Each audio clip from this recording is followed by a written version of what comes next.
Let's begin. We have a lot to share today. Many people are aware who have excruciating pain that very few things can mitigate that pain, especially if it is bone tumors, if it is pancreatic cancer, or if it is some form of spinal injury. And they go to OxyContin, Oxy, O-X-Y, Contin, C-O-N-T-I-N. The trouble is, once you're on this, it can be extraordinarily addictive. Very hard to get off of it. And because it will deal with the pain. According to Josh Murr from Anti-Media, quote, the infamously untrustworthy Food and Drug Administration has furthered its reputation as one of America's most beloved hypocrites with its latest motion. It was reported that the FDA has just approved OxyContin for children between the ages of 11 and 16. For those unfamiliar, OxyContin is an opiate-based pharmaceutical painkiller used to ease severe pain. Aside from being known for its powerful effects on users, it is also notorious for its widespread abuse. Its effects on the mind and body are strikingly similar to heroin, making it dangerously addictive. It typically contains between 40 to 160 milligrams of OxyContin or codone, which lasts 12 hours thanks to its extended release. However, abusers generally crush the pills to inhale or inject them with a syringe by mixing it with water, thus receiving what amounts to a 12-hour dose instantly. And so it's really bad, and it kills people, and now they're going to allow it to be used in children. Oh, by the way, how many people did it kill? 16,651 people in 1 year alone died of opiate overdoses. And that is tremendous. Or let's put it another way. More Americans die every year from doctor-prescribed opiates than all heroin and cocaine and methamphetamine combined. And yet you don't hear a word about challenging its use. So that is important. Now, this is just the latest move which allows for the mass over-medication of America's youth. And I reported on this program just about 3 months ago that there are now 10,000 toddlers now prescribed amphetamine-based ADHD drugs in the United States. First, they do not have ADHD. It is not humanly possible. There is no biochemical measurement. There is no MMRI measurement. There is no test in nature that determined that a toddler has ADHD. But if the toddler cries and then laughs, they can be called bipolar. Could you imagine the mind that would give a prescription to a completely non-mature immune system and neurological system where the circuitry of the brain is still being formed, and you give them something that passes the blood-brain barrier and can permanently damage them? And there are 10,000 toddlers. So that's how bad the dark side of American medicine has become. But the good side is that University of Arizona, the University of Arizona College of Pharmacy, have found that cinnamon is able to help protect your colon from cancer in this study.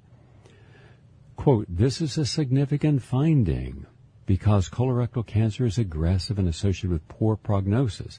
There's an urgent need to develop more effective strategies against the disease. Given cinnamon's important status as the third most consumed spice in the world, there's relatively little research on its potential health benefits. Not true. There's lots of studies on cinnamon. This person just wasn't aware of it. So in the peer-reviewed Journal of Cancer Prevention Research, they talked about this study. So use cinnamon every day. If you have colorectal cancer, you could use Burmese cinnamon, which is one of the most powerful.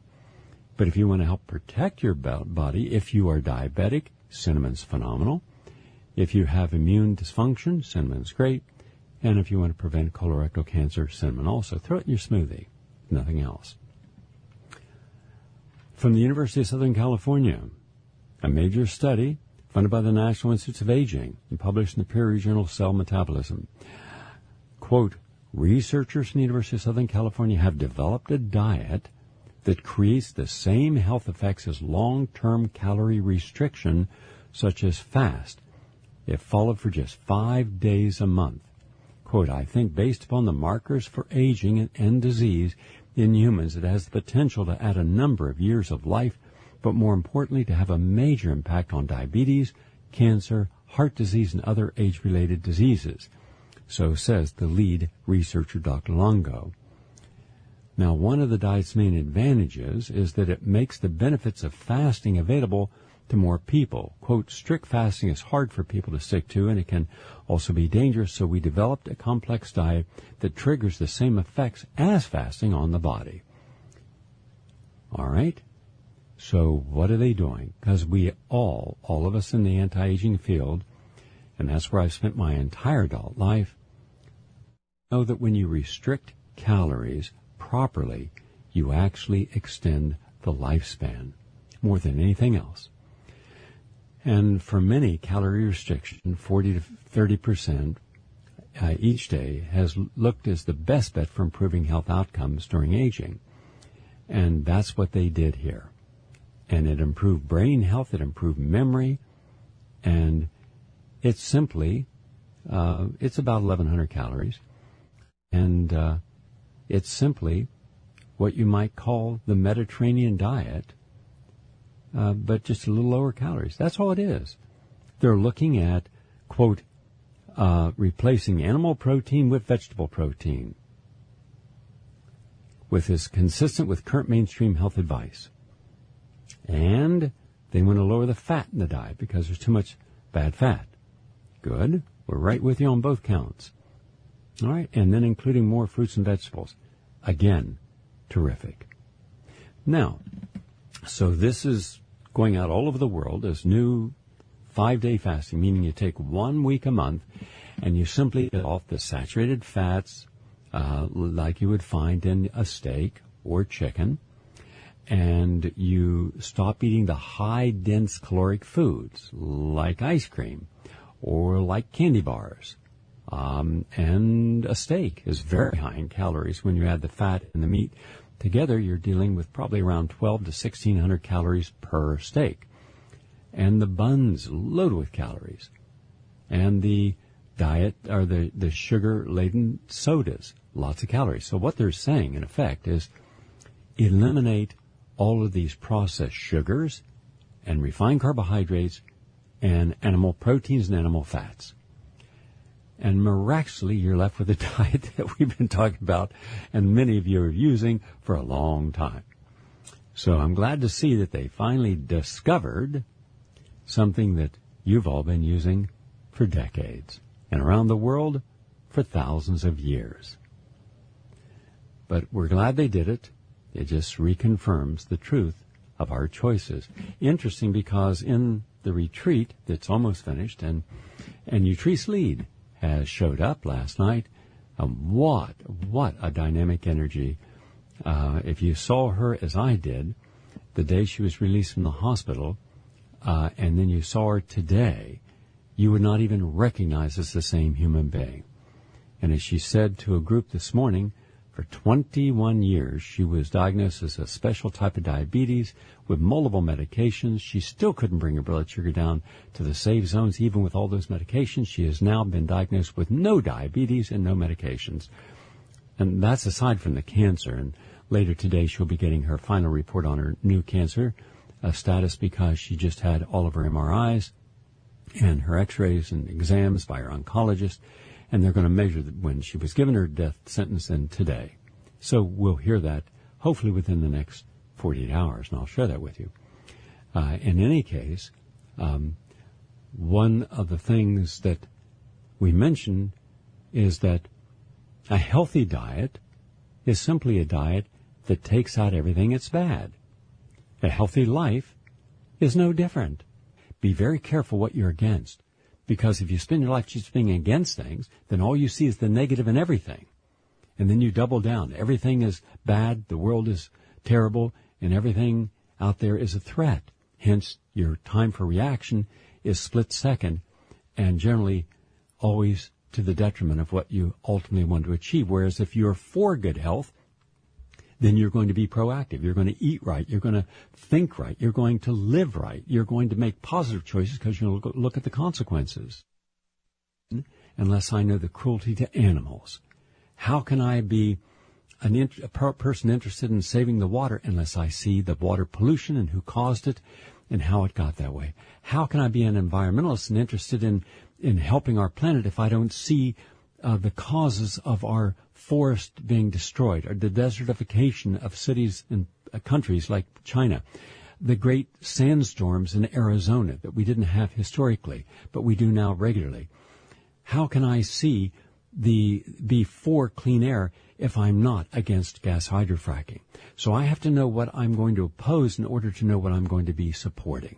So when I oppose death and that which leads to it, and disease, and when I'm opposed to what causes disease, I must be open and honest to the fact that we are manufacturing foods and chemicals and products by the tens of thousands and then learning to sell them through propaganda, but not education and not honest education to the American consumer. And by propagandizing food, it's just one step further to propagandizing a war, because they have weapons of mass destruction, which they did not have. But once you propagandize it and you sell people, then they become true believers. Then they're against what could happen if they get weapons of mass destruction, so they support a war of genocide. And that's how we had the blacks and Native Americans and women and minorities and the disadvantaged all ending up being marginalized and attacked because of true believers who didn't look at what they were for on a spiritual level, but what they were against on a ideological, political, or religious level. Hence, some of the most self-righteous, sanctimonious vileness is perpetrated by people who are the most supposedly religious, or the most politically correct, or the most ideologically proper, or the most socially conservative. So an objective mind simply looks and sees what they want and what they don't want and why. I could drink alcohol, I could eat fried chicken, I could eat pizzas, I could eat Wonder Bread, I could vote for a Republican, I could vote for a Democrat. But I won't, because once seeing the truth and sharing the truth, I then want to be for that which empowers, that which is ethical to all, moral to all, that honors all, that respects all life. We are born a perfect creative energy, but we misalign ourselves in life. And the more misaligned we are by our beliefs, our conditioning, our attitude, then one day we're so misaligned, we're so maladapted, we're so out of balance, we have a hard time understanding why we can be for life, people, rights, sacredness of life, and therefore we cannot kill the other. We cannot demean the other. We cannot use them and subjugate them as if they're less because we do not respect them, so do away with them. If they're the poor, who cares? They don't deserve something, they're clearly lazy, and that's why they're poor. No. Why don't you take an honest look at how the poor became poor, and our environment became denatured, and how we got global warming, and how we have genocide, and how we have refugees drowning, because we created the crisis in Libya, not Gaddafi, we did, and now the refugees are fleeing and they're dying and being rejected from countries. Why can't we see what we created so we can be for harmonizing our energies to save these people and build communities for them to rebalance their lives instead of making them prisoners of the state in some form of encampment? So I believe that every day when I put stuff up on the radio or on the internet, on my Facebook, it is both to make people aware of the problems. If it's police brutality, just remember, before the internet, before about 5 major blogs that document this, there was just as much police brutality and police killing innocent people and unarmed people, but now we're seeing it. Only by us seeing it, only by us having to turn our eyes away and feel the pain of that suffering, of the person being tasered, beaten, shot, arrested falsely, will we understand, I was not aware of that. Now I can be for taking away the power of the police to do that. I was not aware of a vaccine-injured child. So when I have to watch a mother crying over her dead child, and I don't want to see that, it is a terror to my heart and eyes. But if I do not have the courage to see a mother crying, a child who has been injured, or deformed, or dead, then how can I be for freedom of choice and for freedom of truth in public health measures and ask them, are the vaccines safe and effective? If they're not, then I should not have to take them, nor any child. If they are, then show me the proof. If you're telling me that these vitamins have no value, prove to me they do. If you're telling me that these drugs you're asking us to take, the chemotherapy, will save lives, show me the proof. I want to see it, because what I see are people who are dying at 500,000 plus per year using your chemotherapy, and yet you're not willing to see what it means to be for alternative therapy. A human being should look at all things non-judgmentally and then make their judgments based upon what they are, and then be for life, health, happiness, because you can't be healthy if you're not happy. And you can't change anyone's mind if you try to beat them into submission with your ideological righteousness. And that's why the vegetarian movement has been stunted by the fascist food fanatics who are intemperate to other people and insist that what they're doing is wrong and therefore punish them by mocking them, ridiculing them. That will get no one to convert. The same is true in all realms of life. So, Joyce, go through the website and see how many wonderful pictures of animals loving people, more than any website on the planet. And look at Happiness Speeds the Cure for Depression. It's the third one in. And how the newly exposed methane threatens the future, because we're not aware of global warming then, and we're not aware that the Arctic is releasing methane. And take a look also at War Begets War refugees, the moral bankruptcy of Italy and NATO. NATO and Italy caused the war, and now when the refugees from that war, who were innocent victims, come on their shores, they're considered the enemy. Shouldn't you know that before you condemn them, before you put them, if you're Italian, or any of the other countries, before you put them into a detention camp, no different than we did the Japanese. Yet we did not cause them to become vagrants and immigrants from their own home. So each one of these is meant to share an insight, and it does. And that's why it is the most looked at and sought after progressive website in the world. I'm Gary Null. Back in a moment with my guest. Please stay with us.